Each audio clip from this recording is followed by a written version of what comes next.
கால்நடைகளால் வாகன ஓட்டிகள் கடும் அவதி. நடவடிக்கை எடுக்குமா நகராட்சி நிர்வாகம்?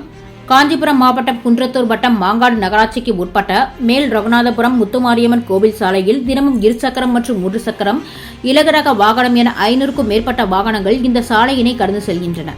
இந்த சாலை மாங்காடு நகராட்சி குப்பை கிடங்கு அருகே உள்ளது. இந்த சாலையில் வழி நெடுகிலும் ஆங்காங்கே கும்பலாக கால்நடைகள் வாகன போக்குவரத்திற்கு இடையூறு செய்து வருகிறது.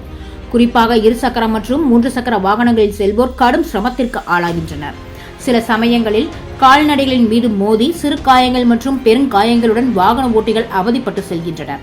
ஆகவே சம்பந்தப்பட்ட மாங்காடு நகராட்சி நிர்வாகம் சாலைகளில் சுற்றித் திரியும் கால்நடைகளை கட்டுப்படுத்தவும், கால்நடைகளை பிடித்து உரிமையாளர்களுக்கு அபராதம் விதிக்கவும், தவறும் பட்சத்தில் கோசாலையில் விடவும் வாகன ஓட்டிகள் கோரிக்கை வைத்துள்ளனர். சான்றோர் குரல் செய்திகளுக்காக செய்தியாளர் பூபாலன் உடன் செய்தி வாசிப்பாளர் முத்துலட்சுமி.